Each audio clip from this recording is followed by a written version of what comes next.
Mga Lodi, don't skip ads po tayo. Maraming salamat sa patuloy ninyong pagsuporta. Paki-like and share naman dyan mga Lodi. At sa mga gustong mag-donate sa ating GCash or regular na load, mag-comment lang po tayo. Para patuloy tayong makapag-upload ng mga bagong kabanata.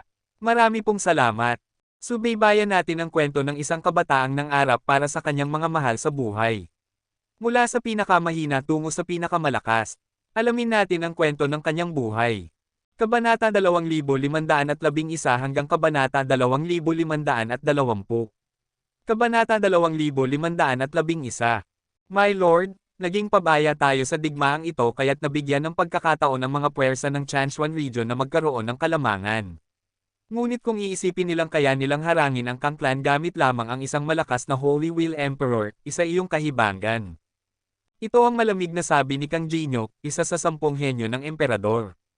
Sumabat din si Kang Jinglo ng mabigat ang tinig. Tunay ngang hindi inaasahan ang paglitaw ng isang Holy Wheel Emperor sa labanan. Panginoon, upang masiguro ang ating kaligtasan, hinihiling ko po na kayo na mismo ang lumabas. Nang marinig ito, si Kang Tianzan na nakaupo sa trono, tahimik na tumingin sa mga makapangyarihan at henyo ng Kang Clan. Sila ang mag-aayos nito. Kapag dumating na ang dalawang nakatatanda ng Chanchuan, agad na sisimulan ang susunod na pagsalakay. Ngunit ano ang iniisip ninyo tungkol sa biglaang pag-urong ng mga puwersa ng Chanchuan region sa digmaang ito? Simula pa nang matapos ang labanan, gumugulo na sa isip ni Kang Tianzan ang katanungang ito. Umiling ang lahat, sabi ni Kang Jinglo. Panginoon, napakaiksi ng oras kaya't hindi namin matukoy ang dahilan ng biglaang pag-atres ng Chanchuan. Ngunit ano man ang pakay nila, sa harap ng kapangyarihan ng Kang Clan, baliwala ang anumang plano nila. Umiling si Kang Tianzan at kumitid ang kanyang mga mata. Hindi ganoon kasimple ito. Ang mga puwersa ng Chanchuan ay hindi mga santo, lalo na si Zhug Prajna. Wala silang dahilan para maging maawain sa ating Kang Clan. May tinatago sila. Kung hindi, batay sa kalupitan ni Zhug Prajna, hinding-hindi niya palalampasan ang pagkakataong lipulin tayo. At isa pa, matagal nang wala ang lalaking iyon sa lahi ng tao. Malapit na ang huling laban, tiyak na babalik siya. Inaabangan ko kung anong pagbabago ang dala niya pagbalik, at higit sa lahat, may kinalaman kaya siya sa pag-atres ng Chanchuan. Natahimik ang lahat ng makapangyarihang Kang Clan. Oo nga, ang biglaang pag-atres ng Chanchuan ay palaisipan na hanggang ngayon walang makuhang sagot. Sa lahi ng tao puwersa ng mga halimaw. Kasabay nito, sinusuri rin ng mga makapangyarihang halimaw ang dahilan ng pag-urong. Matapos masaksihan ang napakalaking labanan, lalo nang nagduda si Prinsipe Habo. May resulta na ba? Tanong niya sa mga mandirigmang nasa templo. Sumagot ang isa, pang-10 prinsipe, napakahigpit ng depensa ng Chanchuan. Hindi makapasok ang mga tao natin roon. Ngunit, ang pag-atres ng Chanchuan ay tiyak na may kaugnayan sa isang babae. Halos buong alyansa nila ay umaasa sa kanya. Zhug Prajna, kumislap ang malamig na mata ni Prinsipe Habo. Isang babaeng hindi dapat maliitin. Kahit hindi pa kami nagkikita, dama na ng lahat ang kanyang kapangyarihan. Pero ano nga ba ang ginagawa niya? Ano ang tunay niyang pakay? Sabi muli ng mandirigma, Prinsipe, baka ni ang Kang Clan ay walang alam dito. Ang layunin natin ay hanapin ang Demon Saint Clan at ang henyo ng lahi ng tao na si Yehan. Hindi natin dapat sayangin ang oras. Ngunit malamig na tumawa si Prinsipe Habo. Hangal, maging ang Demon Saint Clan o si Yehan, tiyak na lilito sila sa digmaang ito. At dahil sa ugnayan ng Chanchuan domain sa kanya, hindi niya hahayaang nakatayo lang siya. Malapit na siyang lumitaw, at may kutob ako, ang biglaang pag-atres ng Chanchuan ay may kinalaman sa kanya. Bantayan ninyo ang Chanchuan. Ang panonood mula sa gilid ang pinakamainam ngayon. Tama ang kutob ni Prinsipe Habo. Ang pagbabalik ni Yehan. Samantala, si Yehan ay nagmamadaling bumabalik mula sa lupain ng mga halimaw at tigang na lupain. Dahil sa kalagayan ng lahi ng tao, kailangan niyang makabalik agad. Kapag sumiklab muli ang digmaan, mas matindi ang pinsala ng magkabilang panig. At kung mangyari iyon, baka tuluyang mabura ang lakas ng Chanchuan domain. Tanging kapag nakabalik si Yehan at nakumbinsi si Kang Tianzan, saka titigil ang alitan ng lahi ng tao. Sa yugtong ito, dapat magkaisa ang Chanchuan at Kang Clan upang salubungin ang pananakop ng mga halimaw. Kung ipagpapatuloy ang hidwaan, mas mapapabilis ang pagguho ng sangkatauhan. Bagamat gusto ni Yehan na tuluyang paksain ang Kang Clan at alisin si Kang Tian Burial upang mawala ang banta, hindi niya iyon magagawa ngayon. Sa harap ng napakatinding panganib ng lahi ng halimaw, kailangang isantabi muna ang personal na galit.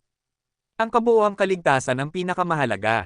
2 araw na lang, makakalabas na tayo ng Wildland. Habang lumilipad sa kawalan, tumingin sa malayo si Yehan at nagpatuloy kasama si Ye Chenny. Dahil nasa lupain pa rin sila ng Yaozo, hindi niya magamit ang kapangyarihan ng Astrolabe. Kapag nakalabas sila, saka pa lamang niya ito magagamit upang mabilis na makarating sa Chanchuan. Ngunit ngayon, ang lahi ng tao ay hawak sa mga matang parang tigre at lobo. Napakalaki ng tukso sa lahat ng puwersa. Kung kaya't ang bawat isa ay kumikilos na.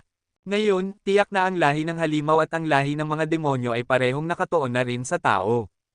Ang lahat ng kanilang hakbang noon ay paghahanda para sa darating na pananakop. Hindi sila papayag na mapunta ang kanilang pinagpagyaran sa kamay ng ibang lahi.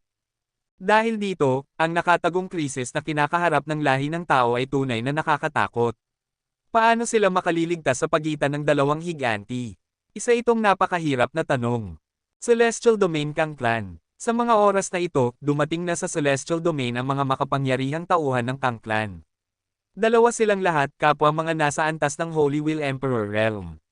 Bukod sa bagong itinalagang Heavenly Emperor, sila ang pinakamakapangyarihan sa buong Kang Clan. Kabanata 2512.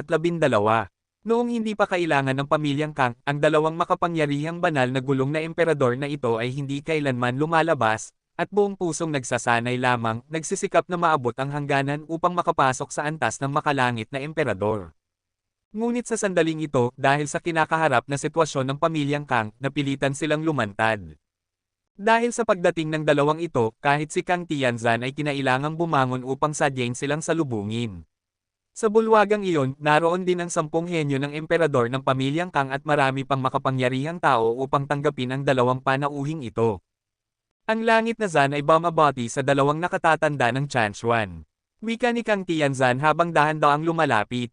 Sa pagkakita rito, ang dalawang matandang tila hukot ay bahagyang yumuko rin. Si Kang Tianzan ang pinuno ng pamilyang Kang, ngayon at sa hinaharap.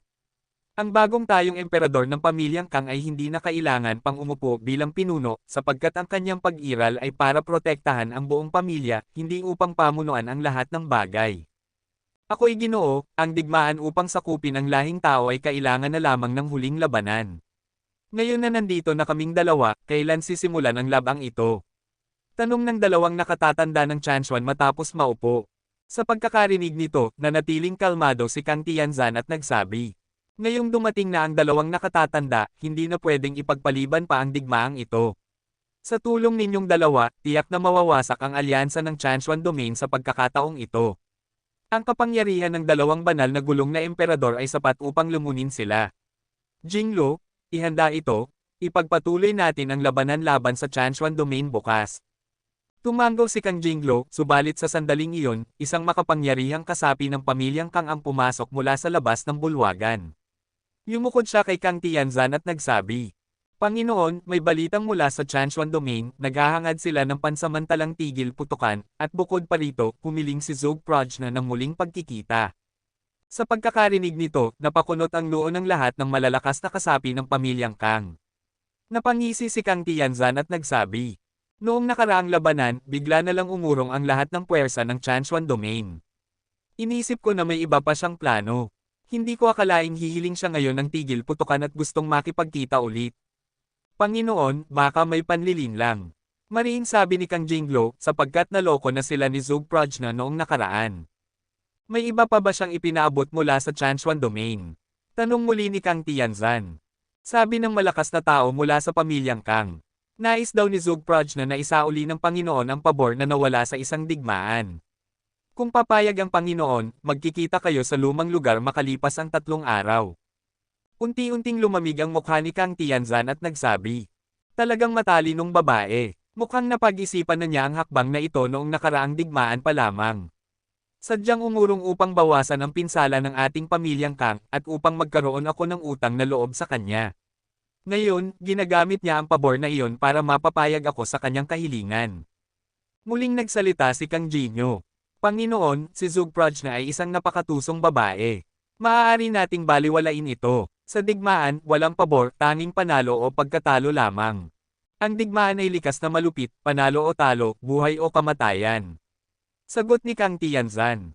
Ngunit noong nakaraang labanan sa Chanchuan Domain, mayroon silang pagkakataong durugan ang ating pamilyang Kang, ngunit bakit nila isinuko ang gayong napakagandang pagkakataon? Malaki ang pinsalang tinamo ng ating pamilya sa digmaang iyon.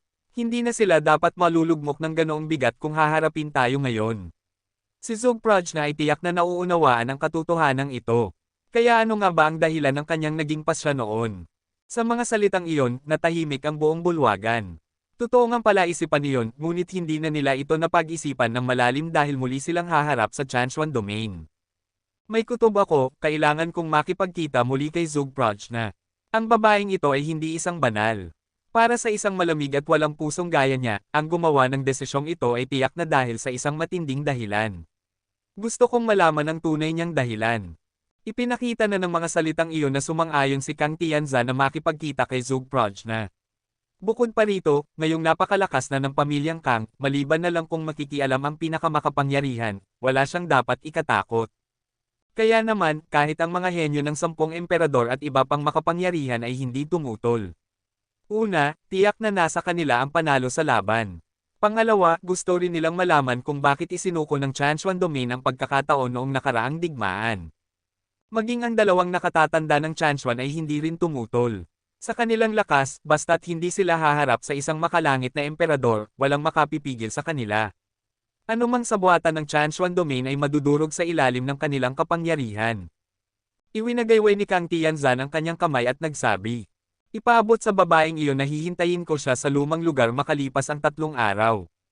Nais kong malaman kung ano ang sasabihin niya sa akin ngayong siya mismo ang nag-anyaya ng pagkikita. Binibining Zog, pumayag ang pamilyang Kang sa pansamantalang tigil putukan. Sa panig ng alyansa ng iba't ibang puwersa sa Chanchuan Domain, pinag-uusapan din ang bagay na ito. Sa panahong ito, kailangan nilang pigilin ang pamilyang Kang, hindi maaaring tuluyang sumiklab ang digmaan. Inaasahan ko na papayag siya, wika ni Zog Prajna. 3 araw ang itinakdang panahon, iyon na ang hangganan. Kung mas matagal pa, tiyak na magdududa si Kang Tianzan. Ngunit ang kanyang pagpayag na makipagkita ay nagpapakita rin na lubos silang handa na sa lahat. Kung muling sumiklab ang digmaan, mas magiging malupit pa iyon kaysa sa huli. Sa 3 araw na ito, umaasa ako na makakabalik siya sa takdang oras. Para mapaniwala si Zog Prajna, siya lamang ang makagagawa nito ng harapan.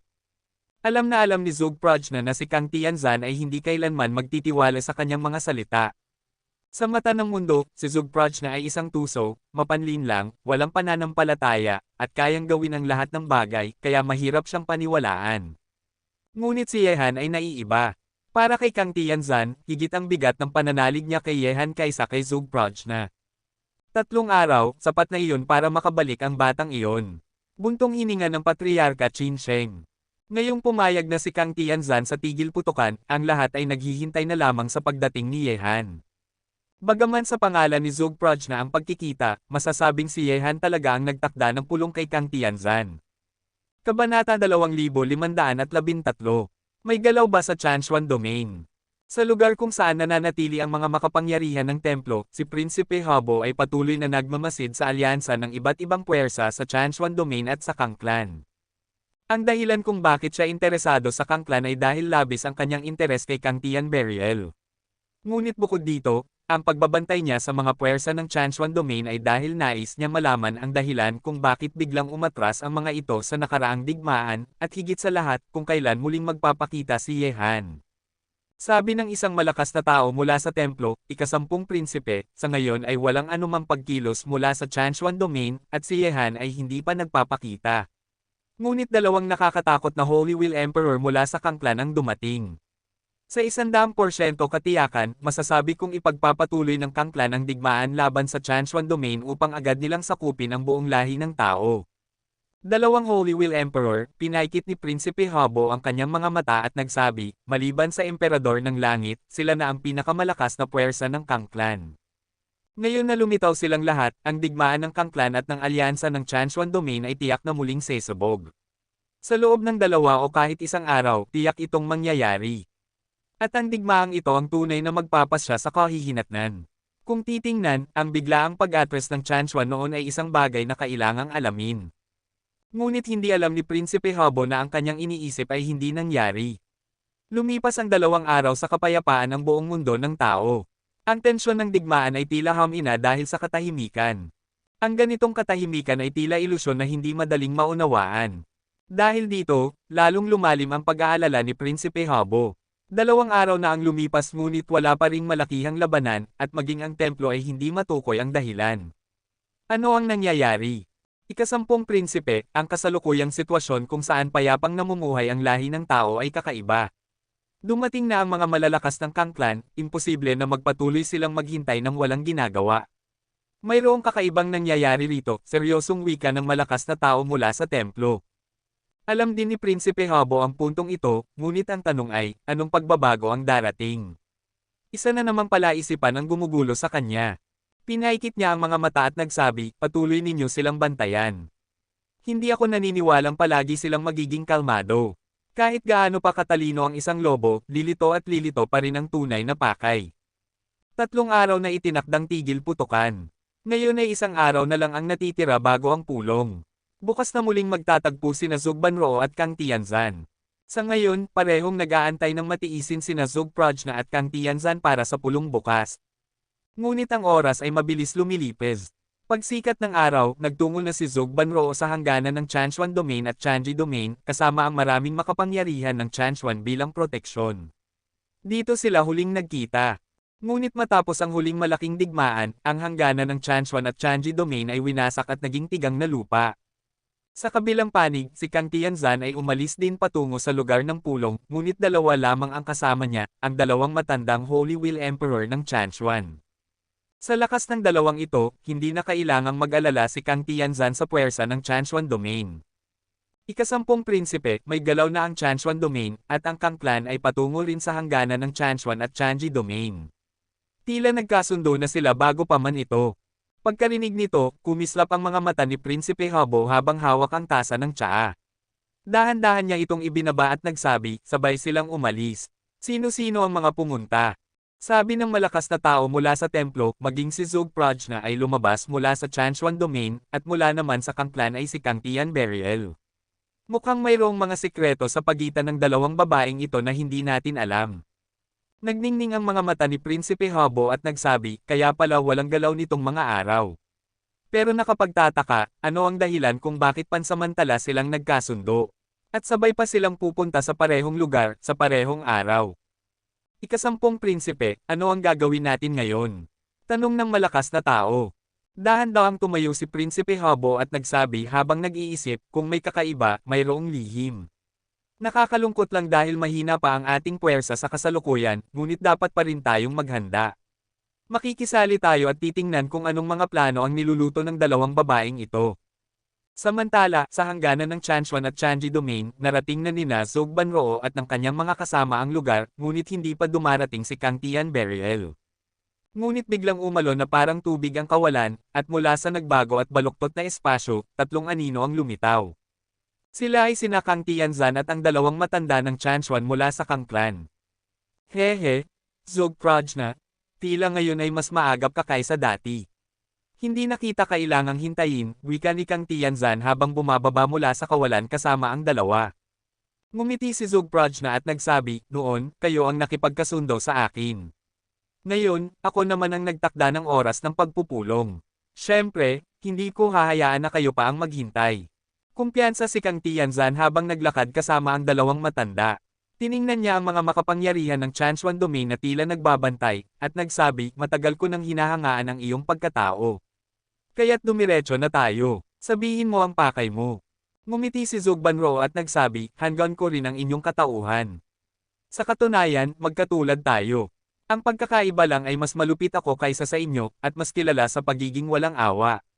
Ngunit sa harap ng tama at mali, kayo ay tiyak na mas mahusay kaysa sa akin. Kabanata 2514. Pagkarinig nito, malamig na tumawa si Kang Tianzan at nagsabi, Zug Prajna, tayong mga matatalino ay hindi na nagkukubli sa mga salita. At huwag mo akong purihin ng ganoon, hindi ako nandito para makinig sa mga papuri mo. Alam mong mabuti kung ano ang gusto kong malaman. At kung nais mo talagang maglaro, hindi rin ako mag-aatubiling kumilos ngayon. Sa lakas mong dala, sigurado akong hindi mo magagawang pigilan ang balak kong gawin.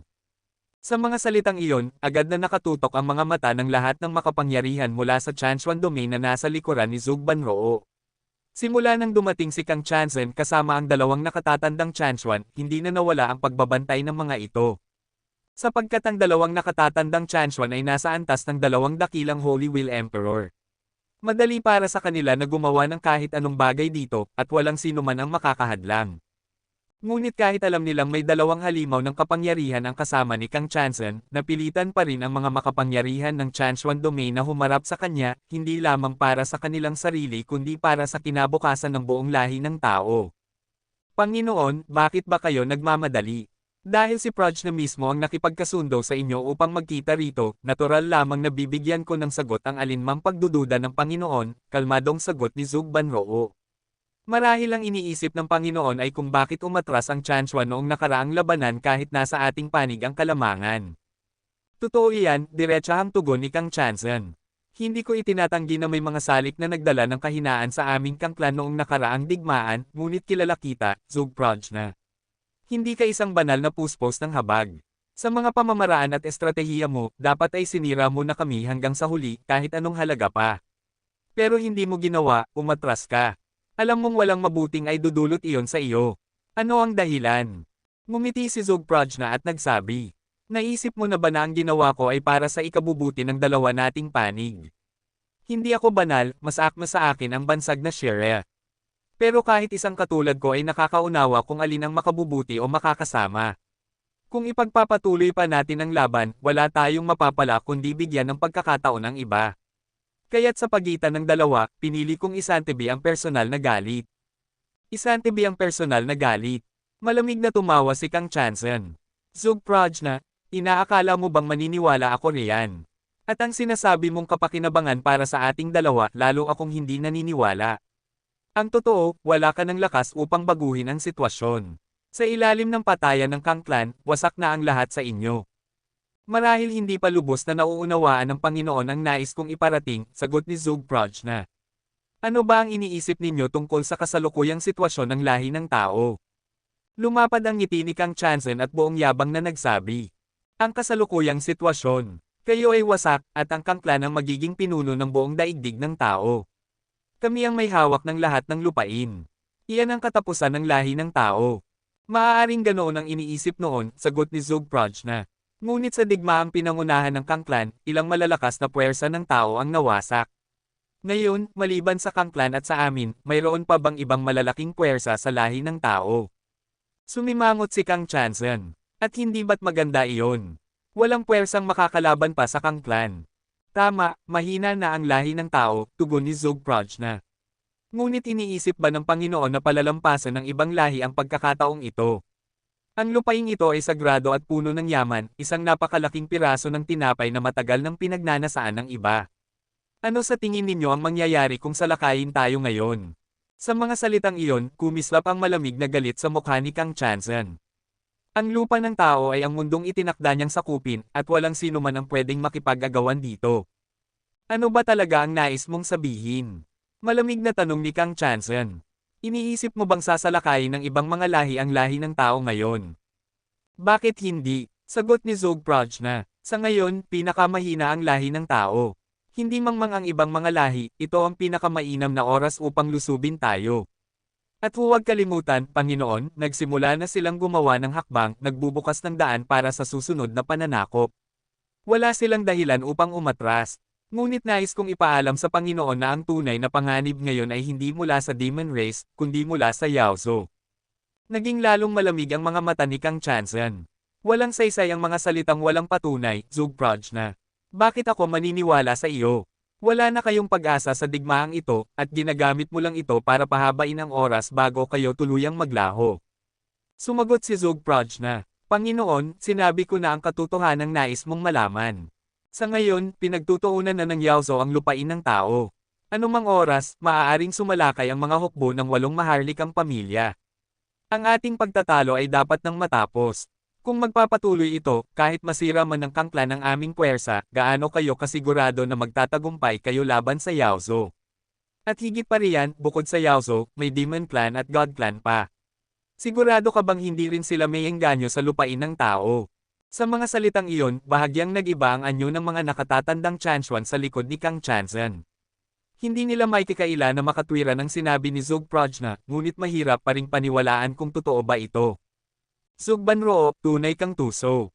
Sa mundong ito ng tao, iilan lang ang naniniwala sa mga salita mo, at ako, si Kang Chanzan, ay lalong hindi. Maliban na lang kung may maipakita kang patunay na makakapagkumbinsi sa akin. Kung hindi, baka ngayon ay nakarating ka, pero hindi ka na makakabalik. Malamig na wika ni Kang Chanzan. Umiling si Zug Banroo, hindi ko maibibigay ang patunay na nais ng Panginoon. Kung ganoon, sinasadya mo lang palang sayangin ang oras ko. Lalong lumamig ang tingin ni Kang Chanzan, at lumabas ang nakamamatay na presensya mula sa kanya, dahilan upang kumilos ang mga makapangyarihan ng Chanshuan Domain upang ipagtanggol si Banroo. Ngunit kalmado pa rin si Zug Banroo at nagsabi, Panginoon, hindi ko kayang sayangin ang oras ninyo. Pero kahit hindi ko maibigay ang ebidensyang nais mo, may isang tao na makapagbibigay, at siya'y malapit ng humarap sa Panginoon. Nag-iba ang tingin ni Kang Chanzan. Ibig mong sabihin, nandito na siya. Umaasa akong hindi ko sila pinaghintay ng matagal. Malapit nang sakupin ng babaeng iyon ang mundo ng tao, at wala siyang gaanong pasensya upang maghintay pa. Sa sandaling iyon, sa hangganan ng Chanshuan at Chanji Domain, isang napakalaking pintuan ng kawalan ang dahan-daang lumitaw. Mula rito, dalawang figure ang lumabas. Sila ay walang iba kundi sina Yehan at Yecheni, na nagbalik mula sa mundo ng Yaozo.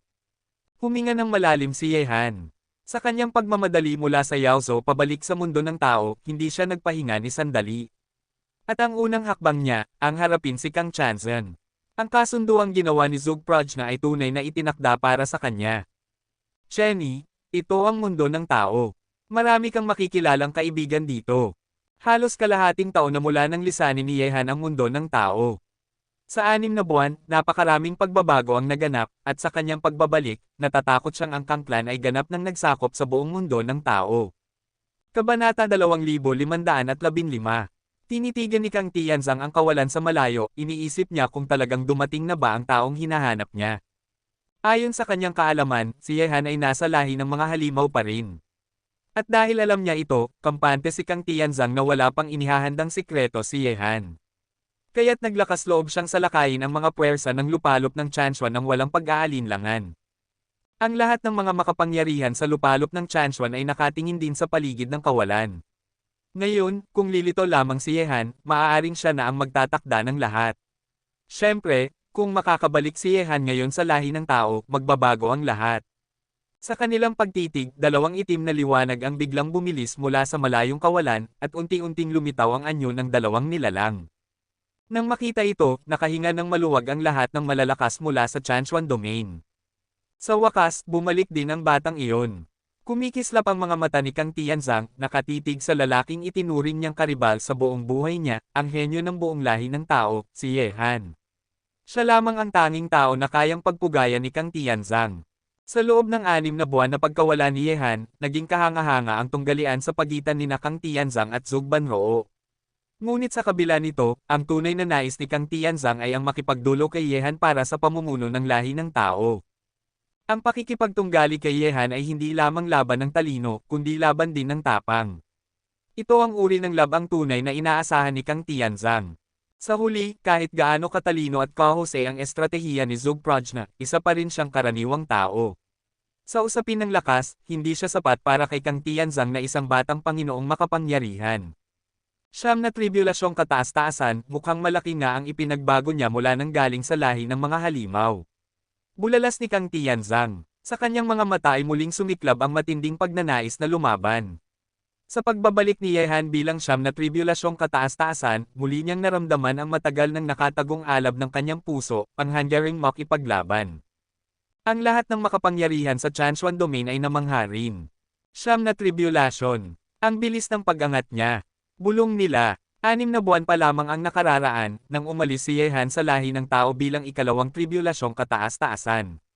Ngunit ngayon, bumalik siya bilang 9 na tribulasyong kataas-taasan, isang pag-angat na parang sakay ng raketa. Ngunit agad namang napansin ng patriarka ng Qinsheng ang kasama ni Yehan. Ang halimaw na iyon sa tabi niya, siya ba ang tinutukoy niya noon? Bulong niya, ang presensya ni Yecheni ay halos kasing lakas na nila, at marahil, mas higit pa. Hehe. Pasensya na kung napaantay ko kayo ng matagal. Sa sandaling iyon, dumating sina Yehan at Yecheni sa tabi ng mga makapangyarihan ng Chanchuan Domain. Magiliw siyang tumango sa kanila, at pagkatapos ay tumitig kay Kang Tianzang. Siya ba ang Yehan? Sa di kalayuan, ang mga nakatagong puwersa mula sa templo ay nakita rin si Yehan. Mula sa kanilang mga mata ay lumabas ang matinding kislap. Ang pakay nila sa lupaing ito ay upang tuklasin ang kinaroroonan ni Yehan at ng lahi ng Demon Saint. Ngayon, kapag nahanap si Yehan, tiyak na matutunton din ang lahi ng Demon Saint. Lalong tumindi ang ngiti ng ikasampung prinsipe, si Haboli. Hindi ba't maraming bagay ang madaling malutas kung susundan lamang ang bakas? Hindi ba tama? Sa narinig, ang malakas mula sa templo ay humanga. Tunay ngang marunong ang ikasampung prinsipe. Totoo ngang matalino si Prinsipe Haboli. Sa pamamagitan ng pagbabantay sa galaw ng mga puwersa sa Chanchuan Domain, natuntun nila kung nasaan si Yehan. Ganap na matagumpay ang kanyang plano. Ngayong lumitaw na ang isdang ito, panahon na para kumilos ang kapangyarihan ng aking lahi ng mga halimaw. Bulalas ni Haboli, kasabay ng malamig na ngisi. Sayang lang at hindi natin naririnig kung ano ang pinag-uusapan nila. Ngunit ipadala ang ulat pabalik sa templo. Sa susunod, hindi na mahalaga kung ano ang laro nila, ako mismo ang sasama. Kung hindi nila kayang ipagtanggol ang lupaing ito, hayaan nilang kami na ang magsamantala. Yehan, sakto ang pagdating mo. Ipinlano mo na ba ang lahat ng ito? Tanong ni Kang Tianzang, hindi itinatago ang kanyang matinding pagnanais na makipaglaban. Mula nang lumitaw si Yehan, hindi na umalis ang matalim niyang titig dito. Siyempre, nakaplano na ang lahat, sagot ni Yehan. Kang Tianzang, alam ng lahat na nais mong pamunuan ang buong lahi ng tao. At sa landas na iyon, kakaunti lamang ang tunay na makakahadlang sa iyo, kahit ang Chanchuan Domain ngayon ay hindi sapat. Ngunit kung makakamit mo man ang pamumuno, kaya ba ng inyong Kang clan na pigilan ang hukbo ng mga halimaw na paparating? Hehe. Mukhang isa ka ring tagapamagitan ngayon, malamig na ngisi ni Kang Tianzang. Ngunit gusto kong sabihin sa iyo na wala akong interes sa mga salita mo. Ang interes ko lamang ay ang lakas mo. Halika, mula nang mawala ka ng kalahating taon, nais kong makita kung gaano ka nakalakas ngayon. Ano mang sasabihin mo, ituloy na lang natin matapos ang laban. Pagkasabi nito, lumabas mula sa katawan ni Kang Tianzang ang walang katapusang alab ng pakikipaglaban. Wala nang ibang paksa na makakapukaw sa kanya ngayon, ang makita lamang ang kapangyarihan ni Yehan, na ngayon ay siyam na tribulasyong kataas-taasan. Ang dalawang matandang pinuno ng Chanchuan ay hindi na siya pinigilan. Hindi lamang si Yehan ang siyam na tribulasyong kataas-taasan dito, pati si Kang Tianzang ay nakarating na rin sa antas na ito mula sa 8. Agad na nakatutok ang lahat ng makapangyarihan ng Chanchuan Domain kay Yehan. Malinaw na nais ni Kang Tianzang na makipaglaban sa kanya. Kang Tianzang, kung mainit ang ulo mo, wala akong tutol. Hahayaan kitang magising at makita ang tunay na sitwasyon ngayon. Narito ang kumpletong salin sa Tagalog ng GoldenEye, Kabanata 2516. Gitling-gitling-gitling. Kabanata 2516. Nang marinig ang mga salita ni Yehan, agad umatras ang lahat ng makapangyarihan sa lupalop ng Chanchuan upang ipagtanggol si Zhou Banroo. Pati na rin ang dalawang nakatatandang pinuno ng Chanchuan, umalis upang hayaang magharap sina Yehan at Kang Tianzang. Hehe, mukhang makakapanood tayo ng libreng laban ng dalawang halimaw. Malupit na ngumisi si Prinsipe Haboli, puno ng interes habang nakatitig sa eksena. Kung talagang may kakayahan ka ngayon, hayaan mong makita ko ng malinaw. Sa lupa, lumawak ang nakapanghihilakbot na presensya ni Kang Tianzang. Mahigpit niyang hawak ang pilak na sibat, at mula sa kanyang katawan ay kumalat ang naglalagablab na diwa ng pakikipaglaban. Para kay Yehan, hindi kailanman humina ang kanyang pagnanais na makipagtunggali. Ang pagtapak kay Yehan ay mas mahalaga pa para sa kanya kaysa sa pag-angkin sa buong lahi ng tao. Sa kabilang panig, nakaharap ni Yehan si Kang Tianzang na may kalmadong anyo. Makalipas ang kalahating taon, muli silang nagtagpo. Bagaman hindi nagbago ang matinding pagnanais ni Yehan na patayin siya, ang bigat ng pressure mula kay Kang Tianzang ay hindi na tulad ng dati. Kung iyan ang nais mo, Kang Tianzang, gusto ko ring makita kung gaano ka nakalakas kumpara sa kalahating taon na nakalipas. Dahan-dahang lumitaw sa kamay ni Yehan ang Moyen Sword. Mula nang umalis siya sa lahi ng mga halimaw, hindi niya ito ginamit. Ngunit ngayong nakabalik na siya sa lahi ng tao, wala na siyang dahilan para pigilan ang kanyang tunay na lakas. May iba't ibang kapangyarihan sa kanyang katawan, kasama na ang Mad Jihad Physique at 9 Transformations of the Gods. Ang kanyang kasanayan sa espada ay isa sa pinakamalakas na sandata niya. Sa isang iglap, kumalat ang walang kapantay na diwa ng pakikipaglaban. Lahat ng makapangyarihan ay nakatingin kina Yehan at Kang Tianzang. Sa kasalukuyang mundo ng tao, silang dalawa ang kinikilalang pinakamapanganib na mga halimaw. Ngayon, muli silang maghaharap. Sino ang mas malakas? Sino ang matatalo? Bigla, kumilos ang pilak na sibat ni Kang Tianzang. Tumusok ito sa kawalan, at ang nakakasilaw na liwanag ng sibat ay agad umagaw ng atensyon ng lahat. Sa isang iglap, tila lumiit ang layo sa pagitan nila ni Yehan, parang ang espasyo ay pinilas at tinupi na parang papel.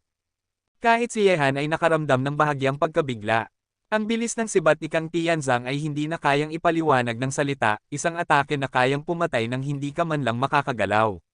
Kahit ang isang karaniwang Immortal Master ay hindi makakasabay sa ganitong bilis. Napakalakas ng sibat na iyon. Hindi lang siya umangat ng antas bilang siyam na tribulasyong kataas-taasan, pati ang kanyang teknik ay nakakatakot. Kahit isang makapangyarihang cultivador sa antas ng Immortal Realm ay maaaring mapinsala o mamatay sa isang galaw na ito. Bulalas ng mga nakamasid na eksperto mula sa Chanchuan Domain. Lubos silang nabigla. Sa kasalukuyang lakas ni Kang Tianzang, walang hirap niyang kayang patayin ang mga nasa antas ng Indestructible Realm. At sino ang nakakaalam kung ito na ba ang kanyang pinakamalakas na teknik? Talagang karapat-dapat si Kang Tianzang na tawaging isa sa dalawang pinakakatakot-takot na halimaw ng lahi ng tao. Kumislap ang mga mata ni Prinsipe Habuki, at pati siya ay nakaramdam ng nag-aalab na diwa ng pakikipaglaban. Kaagad naman niyang ibinaling ang tingin kay Yehan. Kung si Kang Tianzang ay ganito kalakas, gaano pa kaya si Yehan na kasing tanyag niya? Ding! Sa kritikal na sandali, automatikong kumilos ang Moyan Sword ni Yehan. Bumangga ito sa sibat ni Kang Tianzang, bakal laban sa bakal, nagbuga ng nakakasilaw na apoy. Sa liwanag ng araw, kumislap ang kawalan na parang bituin. Ang tindi ng puwersa ay nagtulak kay Yehan na umatras, at nanlata ang kanyang mga bisig. Napagtanto ni Yehan na kahit siya ay malaki ang inunlad, ganoon din si Kang Tianzang. Ang lakas nito ay tunay na nakakatakot. Yehan, 6 na buwan ang lumipas at ito lang ba ang maipapakita mo? Kung ganito, lubos kang nakakadismaya. Malamig na wika ni Kang Tianzang habang muling sumugod gamit ang pilak na sibat. Ngayon, mas nakamamatay pa ang kanyang pag-atake, tila binabaklas nito ang mismong kawalan. Ito ang kapangyarihan ng kalangitan, ang pinaka-nakamamatay na puwersa. Ang langit ay nasa ibaba, ako ang nasa itaas, Imperial Lore. Umalangaw-ngaw ang kanyang tinig na parang emperador na nagdedeklare ng kamatayan sa lahat ng nilalang. Ang kanyang atake ay puno ng kapangyarihang makapagpabagsak sa buong mundo. Ngunit ngumiti si Yehan. Kang Tianzang, ang lakas mo ay sapat na upang sindakan ang sinumang henyo, pero ngayon, panahon ko naman para umatake. Tanggapin mo ito. Biglang huminto si Yehan sa pag-atres. Itinutok niya pataas ang Moyan Sword at biglang sumabog mula rito ang nakakasilaw na gintong liwanag. Ito ang matalim at nakakatakot na puwersa ng ginto. Sa bawat yugto ng kanyang paglakas, mas lalo itong naging mabagsik. Ginto laban sa kalangitan. Sa sandaling iyon, lahat ng nakapaligid ay nakatutok sa kanilang dalawa. Ang banggaan ng dalawang puwersa ay tila lumilikha ng dalawang magkaibang mundo sa loob ng digmaan. Kabanata 2517. Tawa. Ang Moyu Sword ay bumaba mula sa kawalan, at ang gintong liwanag ng espada ay madaling punitin ang espasyo. Sa kabilang panig ng gintong liwanag na iyon, ang nakakatakot na pilak na sibat ay dumating na may dalang kapangyarihan ng kalangitan. Ang dalawang puwersang ito ay puno ng nakagugulat na aura. Chi-chi! Boom! Sa isang iglap, sa ganap na baluktot na kalagayan ng espasyo, ang walang katapusang mapanirang aura ay kumalat ng marahas sa paligid.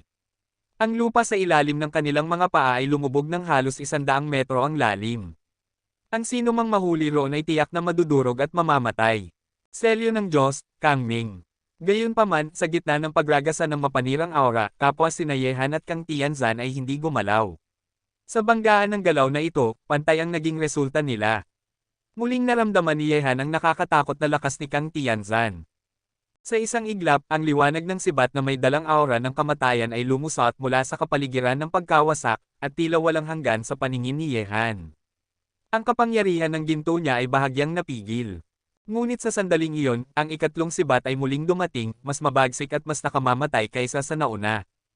Bahagyang nanigas ang tingin ni Yehan. Ang kanyang lakas ay umabot na sa antas ng Ninth Revelation Supreme at lahat ng uri ng kapangyarihan niya ay lalo pang tumibay.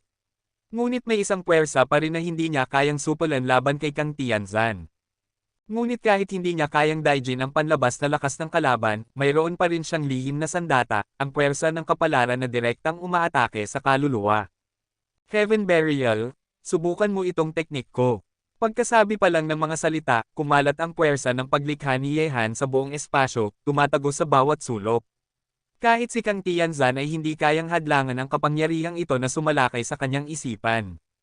Sa iglap na iyon, pakiramdam ni Kang Tianzan ay parang pinupunit ang kanyang kaluluwa, dahilan para huminto ang kanyang pag-atake.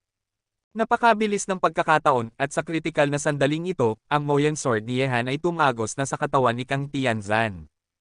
Panginoon! Nang makita ito, nanlamig ang mga mata ng dalawang matandang nakatatanda ng Chanchuan. Nasugatan si Kang Tianzan sa atake ni Yehan. Maging ang mga makapangyarihan sa Chanchuan domain ay nabigla. Ang nakamamanghang galaw ni Kang Tianzan kanina ay halos nagpayanig sa kanila, ngunit ngayon ay nasugatan siya sa ilalim ng espada ni Yehan. Masyadong mabilis ang pangyayari. Ang batang ito, nananatili pa rin kasing baliw ng dati. Nakikipagsabayan kay Kang Tianzan, pero hindi pa niya inilalabas ang pinakamatinding pamamaraan. May ngiti sa mukha ng patriarch ng Qinsheng.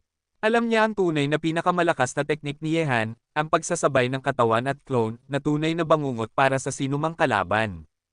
Pero, anong klase ng puwersa ang ginamit niya kanina? Kahit si Kang Tianzan ay nagulangan. Nagkatinginan ng iba pang mga makapangyarihan sa Chanchuan domain, naguguluhan. Kahit na nasa iisang kampo si Yehan at napakahalaga ng kanyang posisyon, hindi pa rin nila lubos na kilala ang lahat ng lihim niya. Paano nasugatan ni Kang Tianzan sa isang iglap lang? May napansin ba kayong kakaiba?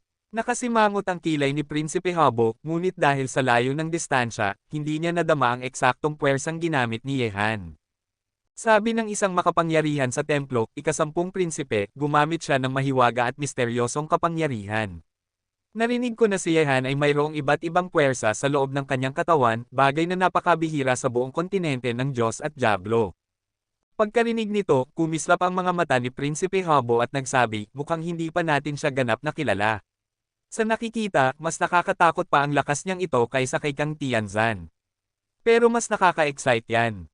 Kuwit-kuwit, Kang Tianzan, kontento ka ba sa naging resulta ng laban natin? Sa lupa, ibinalik ni Yehan ang kanyang espada sa kaluban at nakatayo ng nakahawak sa likod ang mga kamay.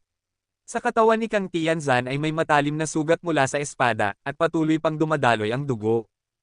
Pagkarinig nito, hindi pa rin nawala ang naglalagablab na espiritu ng pakikipaglaban sa mga mata ni Kang Tianzan.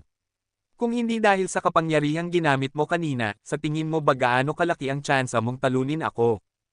6 na bahagi sa 10, sagot ni Yehan matapos mag-isip. At, baka kailangan ko pang gamitin ang pinakamalakas kong paraan.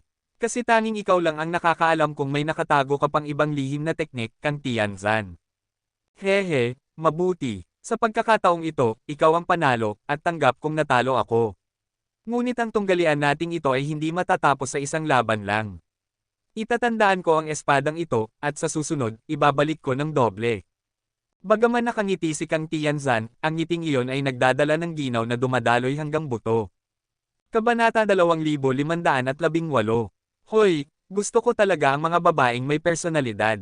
Nakasimangot na nakangisi si Prinsipe Hebuki at nagsabi, lumabas na ang mga pinaghihintay, tapos na ang palabas. Pero na, dapat na ring magsimula ang plano natin. Kung si Kang Tianzan man o si Yehan, makakaharap ko sila ng personal sa lalong madaling panahon. Pagkatapos, pinunit ng puwersa ang espasyo, at si Prinsipe Hebuki kasama ang mga makapangyarihan mula sa templo ay sabay na pumasok sa lagusan ng kawalan at umalis. Hoy, napakapamilyar na puwersa, ito ay, biglang lumabas ang boses ni Suzaku sa isipan ni Yehan, puno ng gulat, bata, naramdaman ko ang kapangyarihan ng pinakabanal na dugo. Mukhang ang lugar ninyo ay tinarget na ng templo. Pagkarinig nito, kumunat ang noo ni Yehan. Kada rating lang ba niya, at agad na siya'y binabantayan ng templo. Sabi ni Suzaku, huwag mo na silang hanapin, nakaalis na sila. Pero natatakot ako na malaman ng mga halimaw ang pagbalik mo sa lahi ng tao. Sa madaling salita, malapit na ang pananakop ng Demon Race sa sangkatauhan. Huminga ng malalim si Yehan, saka tumingin kay Kang Tianzan. Kang Tianzan, tapos na ang laban natin. Maaari ba tayong mag-usap ng maayos ngayon? Napangisi si Kang Tianzan at nagsabi, maliban na lang kung makumbinsi mo ako at makapagbigay ng ebidensya. Sa tingin mo ba basta-basta kung isusuko ang pagkakataong ito para pamunuan ang buong lahi ng tao? Siyempre hindi, sagot ni Yehan. Pero ang lahi ng mga halimaw ay nagbabalak ng sumalakay sa sangkatauhan. Hindi ko na alintana kung maniwala ka o hindi. Nanggaling ako sa Yaozo, kaya dapat alam mong hindi ako nagsasalita ng walang basehan. Kung gusto mo ng ebidensya, pwede mo silang siyasatin mismo. Sigurado akong naghahanda na sila ngayon. Pagkarinig nito, kumislap ang matalim na mga mata ni Kang Tianzan, ngunit nanahimik siya sa kakaibang paraan. Nagpatuloy si Yehan, hindi na tayo binibigyan ng maraming panahon ng Kang Tian Burial. Kalimutan natin ang ating alitan, hindi lang ito para sa atin kundi para rin sa kinabukasan ng buong lahi ng tao. Kung malinaw mong naiisip ito, maaari tayong magsanib puwersa laban sa Demon Race. Panginoon, bahagyang kumunat ang noo ng dalawang nakatatanda ng Chanchuan, tila may nais sabihin. Humarap si Yehan sa kanila, mga nakatatanda ng angkan ng Kang, alam ninyo kung gaano kalakas ang Demon Race. Kapag umatake sila, sino ang makakahadlang sa kanila sa kasalukuyang kalagayan ng lahi ng tao? Malapit na ang kanilang pananakop, at kung patuloy tayong maglalabanan sa isa't isa, kahit sino pa ang manalo sa huli, naglilinis lang tayo ng daan para sa Demon Race. Iisa lang ang pagpipilian, kalimutan ang mga galit, at magsanib ang Kang Clan at Chanchuan Domain. Doon lang tayo magkakaroon ng sapat na kumpiyansa para lumaban sa Yaozo. Mga hamkag na salita. Bata, paano mo mapapaniwala ang Kang Clan? Malamig na tanong ng dalawang matanda. Ngunit sa kabila ng kanilang anyo, may bahid na ng pagkabahala sa kanilang mga mata. Bilang tugon, sinabi ni Yehan, kahit bilang kaaway, kaya kung pagkatiwalaan kayo at makipag-alyansa. Iyon na mismo ang nagpapatunay ng sinseridad ko. Pero bibigyan ko kayo ng ilang araw, at alam kong kayo mismo ang makakatuklas ng kilos ng Demon Race. Kung handa ang Kang Clan na makipag-alyansa, hindi lang ako kundi pati lahat ng nakatatanda sa Chanchuan ang tatanggap sa inyo. 3 araw, lalaki. Kung malalaman kong niloko mo ako, sisiguraduhin kung walang sino man sa iyo at sa mga kasama mo ang makakaligtas sa mundong ito. Biglang tumitig si Kang Tianzan kay Yehan, ang kanyang mga mata ay tila matalim na mga kutsilyo na puno ng walang hanggang pagnanasa sa pagpatay. Ngunit kalmado si Yehan, sa kapangyarihan ng Kang Clan, sapat ang 3 araw para madiskubre ang mga kilos ng Yaozo. Kapag nangyari iyon, makikita mong hindi kita niloko. Upang labanan ang Yaozo, kailangan ka namin, at kailangan mo rin ako. Pagkarinig nito, tumitig ng malalim si Kang Tianzan kay Yehan, saka siya tumalikod at umalis ng walang pag-aalinlangan. Nang makita ang 3 tauhan ni Kang Tianzan na papaalis, mariing napakunot ang noo ni Yehan. Mga nakatatanda, nakapasok na sa ating lahi ang kapangyarihan ng mga halimaw. Sa loob ng 3 araw, gusto kong malaman ang kanilang kinaroroonan sa lupaing ito. Nagulat ang lahat ng makapangyarihan sa Chanchuan Domain. Nakapasok na sa lahi ng tao ang mga halimaw. Ibig mong sabihin, nakatuon na sa atin ang atensyon ng Yaozo. Tanong ni Zhou Prajna na laging pinakanakakaunawa sa iniisip ni Yehan. Tumango si Yehan, at sa ilalim ng mga titig ng lahat, sinabi niya, narito kanina ang kapangyarihan ng Demon Race, ngunit umalis sila nang madama nila ako. Ang tunay nilang target ay ang lahi ng mga Demon Saint, at higit pa riyan ay ang buong lahi ng tao. Gagamitin nilang dahilan ng pag-atake sa Demon Saint Race, ngunit sa totoo, sangkatauhan ang tatamaan. At dahil nawala na sa paningin ng mundo ang Demon Saint Race, ako ang pinakamalaking susi nila para matagpuan ito. Pagkarinig nito, tumango ang lahat. Alam na ng maraming lahi, hindi lamang ng tao, na malapit ang Demon Saint Race kay Yehan, isang fearless genius. Kapag natuntun siya, tiyak na masusundan din ang lahi ng Demon Saint. Sa panahon na ito, nakatutok tayo sa Kang Clan, seryosong wika ng patriarch ng Qin Sheng. Hindi natin akalaing magagamit ito ng mga halimaw. Ngunit ngayong nasa lupain sila ng tao, mahihirapan silang magtago. Kahit pagod ang lakas natin, basta nasa ating teritoryo sila, madali silang masusundan. Patriarch, tugon ni Yehan, kailangang mabilis tayong kumilos. Ayokong magkaroon ng mga matang palihim na nakamasid sa bawat galaw natin. Bago pa man umatake ang Yaozo, kailangang alisin natin ang mga matang ito. Huwag kang mag-alala, sa amin mo naiwan yan, sabi ni Yi Qingtian. Pero kung talagang paparating na ang Demon Race, ano ang plano mo laban sa kanila? Sagot ni Yehan, ang pagsalakay ng Demon Race ay tiyak na magiging isang kalamidad na hindi natin pwedeng baliwalain. Ngunit napaniwala na natin ang Kang Clan. Naniniwala ako na sa kakayahan ni Kang Tianzan, matutunton nila ang galaw ng mga halimaw. Kapag nangyari iyon, wala silang pagpipilian kundi makipag-alyansa sa atin. At huwag ninyong kalimutan, may mga Demon Saint din sa panig natin. Sa madaling salita, sa harap ng digmaang ito, hindi tayo nag-iisa. Pagkarinig nito, kumislap ang mga mata ng lahat ng makapangyarihan sa Chanchuan region. Alam nila, may malinaw ng plano sa puso si Yehan, hindi lang niya ito hayagang sinasabi. Nagpatuloy siya, ngayong nakabalik na ako sa lahi ng tao, at huminto na rin ang Kang Clan, kapag pumayag si Kang Tianzan na makipag-alyansa sa atin, Banroo, kailangang maging kaysa kanya sa laban. Kung magtatangka kang maglaro ng sariling plano, siguradong outres si Kang Tianzan. At para labanan ang Yaozo, kailangan natin sila. Kabanata 2519. Kailangang ipaalala ni Yehan kay Zhou Banroo na imposible ang mag-away sa loob ng sariling pugad sa panahong ito. Sa puso ni Zhou Banroo, hindi matiyak ni Yehan kung hindi niya susubukang linlangin ang angkan ng Kang habang nakikipaglaban sila laban sa angkan ng halimaw. Siyempre, naunawaan ni Zhou Proj na ang kahulugan ng mga salita ni Yehan. Pumihit siya at tinitigan si Yehan bago nagsalita. Huwag kang mag-alala, hindi kita hahadlangan. Huminga ng malalim si Yehan, tinapik si Zhou Banroo sa balikat at nagsabi. Banroo, mahirap na ang naging trabaho mo nitong nakaraang 6 na buwan, ngunit sa digmaan laban sa angkan ng mga halimaw, maaaring hindi ka pa rin makapagpahinga. Sa iyong talino at estratehiya, sa kapangyarihan at talino ni Kang Tianzhou, at sa akin, tayong tatlo na magkakasama, nais kong makita kung gaano kalaki ang tsansa ng tagumpay ng makapangyarihang Yaozo. Pagkarinig nito, kumislap ang mga mata ng lahat ng makapangyarihang tao sa Chanchuan Domain, puno ng pag-asa at kasiglahan. Sa kasalukuyang lupain ng lahing tao, sina Yehan at Kang Tianzan ay kinikilalang dalawang halimaw na henyo.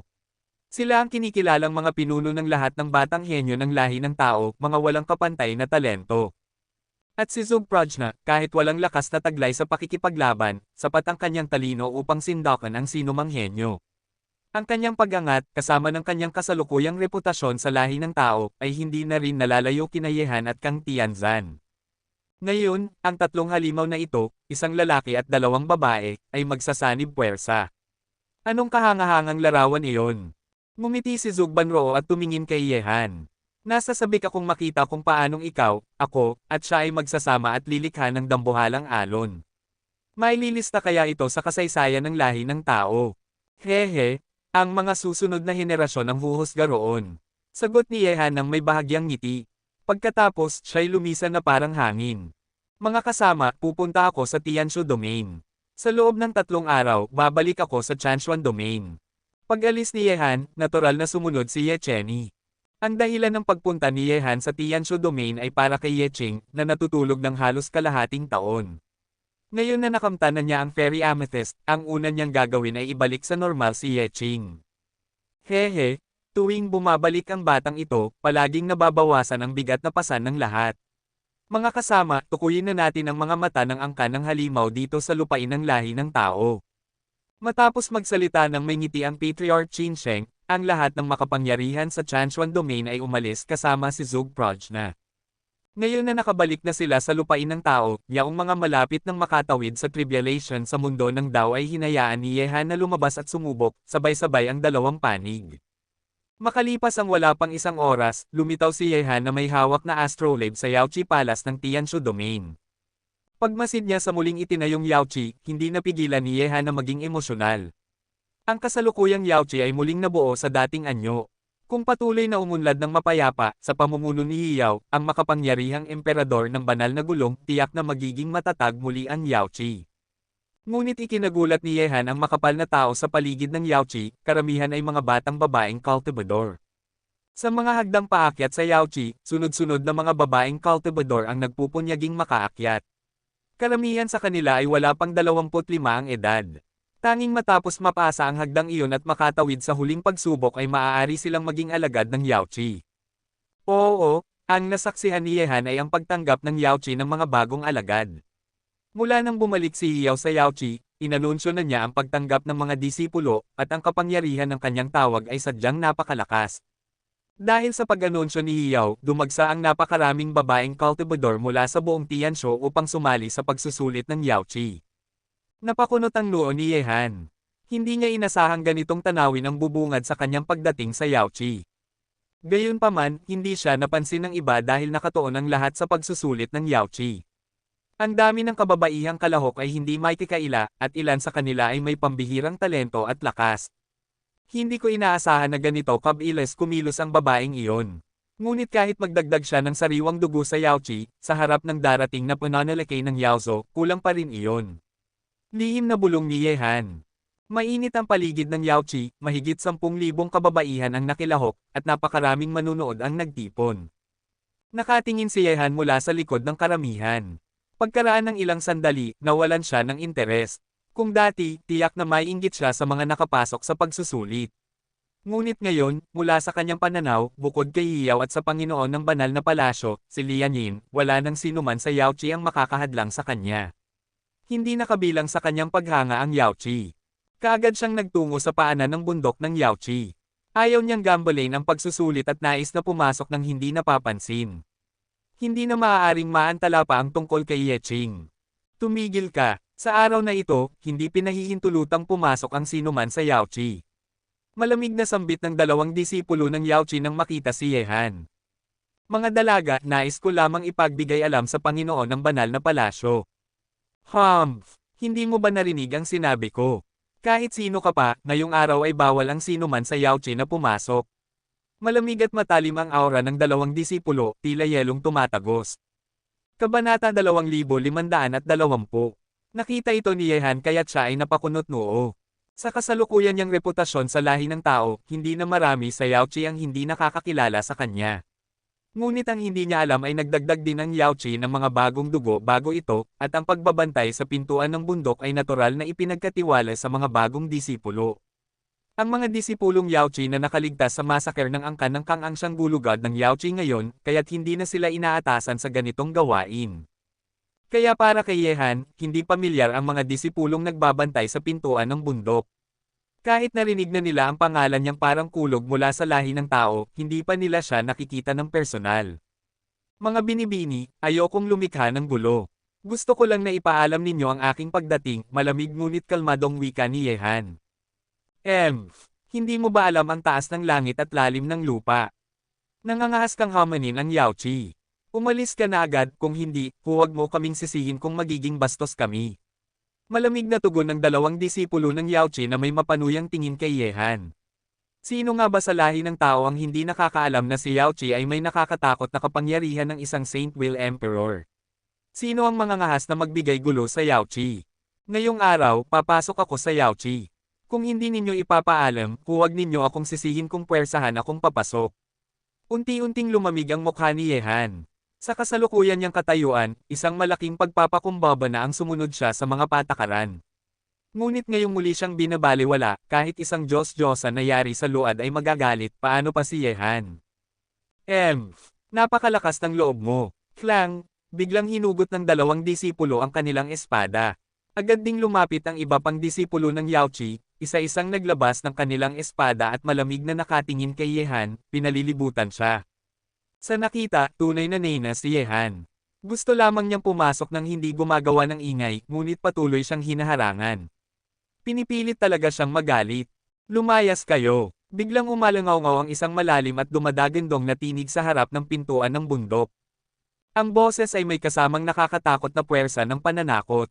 Habang kumalat ang tunog, sabay-sabay na nagbago ang ekspresyon ng mga disipulong nakapaligid kay Yehan. Natigilan sila at umatras na may takot sa kanilang mga mukha. Kahit marami sa kanila ay mga bihasa sa Supreme Realm, sa harap ni Yehan, isang Ninth Revelation Supreme, para bang humaharap sila sa isang bundok na imposibleng akyatan. Pinipiga ng lakas ang kanilang dibdib hanggang mahirapan silang huminga. Mabilis na nakatawag ng atensyon ang kaguluhan sa harap ng pintuan ng Yaoqi. Anong nangyayari? May nangahas bang pumasok sa Yaoqi? Hindi ba alam ng taong iyon na ang banal na ina ng Yaoqi ay isang nakakatakot na Holy Will Emperor? Ang harmony ng Yaoqi ay para na ring maghanap ng kamatayan. Sandali, parang pamilyar siya, para bang nakita ko na siya noon sa Yaoqi. Si Yehan iyon. Nawala siya sa lahi ng tao ng kalahating taon, at ngayong bumalik siya, dito pa sa Yaoqi. Habang nakatingin ang lahat, si Yehan na malamig ang ekspresyon ay unti-unting umakyat sa mga baitang. Ang mga disipulong hamarang kanina ay hindi na naglakas loob na pigilan siya. Ang titig ni Yehan ay sapat nang makayanig ng kanilang kaluluwa. Kilala ng marami si Yehan. Kahit na wala siya ng kalahating taon, hindi siya kailanman nakalimutan. At sa oras at lugar na ito, naalala agad ng lahat ang labanan ng kabataan na gumuulat sa buong mundo ng tao.